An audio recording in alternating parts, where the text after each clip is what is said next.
You know, I mean, we've heard from the other side that there's some kind of war on energy.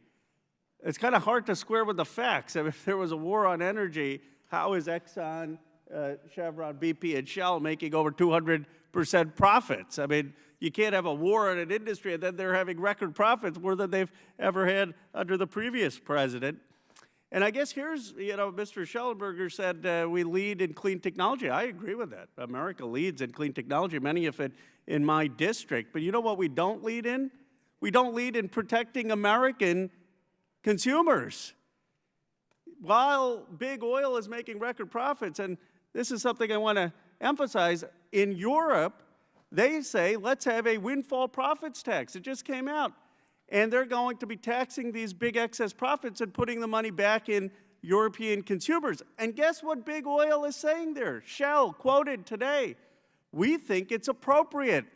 We think it's necessary because of the energy crisis, and we want to help support the European consumer. So guess what? They're willing to pay the tax to help the Europeans. They're not willing to pay the tax to help Americans. Americans are getting shafted. Big oil's making money on the backs of Americans and then going and paying the tax in Europe and saying, oh, we're on the side of European citizens. We want to help European citizens. We just don't want to help the Americans. That's what's going on.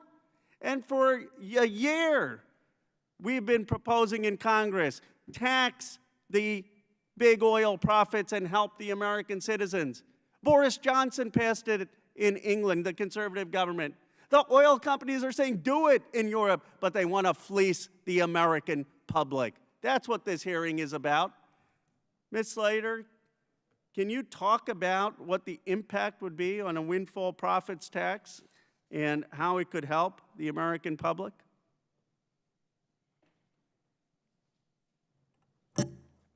What my answer to that is that we absolutely need to be looking at all of the significant ways that we can address inflation, and looking into where profits have been a windfall and having an honest conversation and look at that could lead to policies that would lead to significant relief and more equality.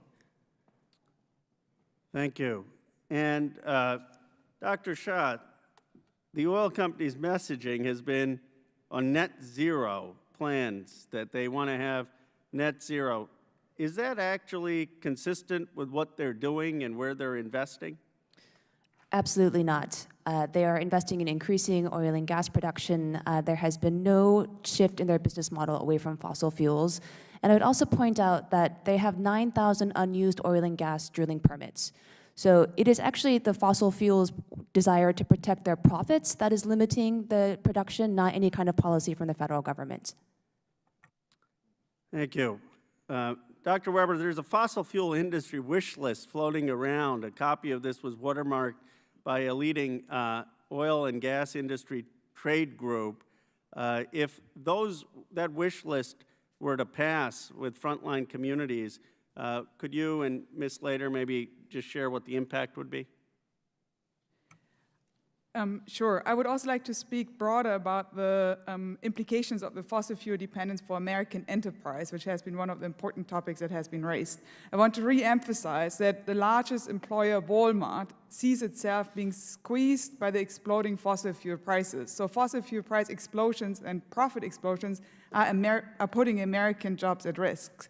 They are also undermining American external competitiveness, since all other firms in the American economy are facing these exploded risks. So from that perspective then, fossil fuel dependence is actually undermining the position of the American economy in the world economy. If I may, I would also like to... I want to get Ms. Salter in there. And I do want to, before just going to Ms. Salter, recognize the extraordinary staff here, Greta Gao, Russ Anello, Ethan Van Ness, Katie Thomas, Kevin Fox, and Arya Kovalich in helping convene this hearing. And Ms. Salter, I want to give you the last word.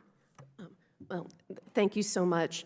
So the same people, the same frontline communities that are suffering the most health and other negative impacts from fossil fuels are also the same ones who are facing extraordinarily high energy burdens and, of course, struggling with the cost of basic, food and utilities. So we need to phase out fossil fuels to alleviate fossil fuel racism and alleviate the burden on frontline communities.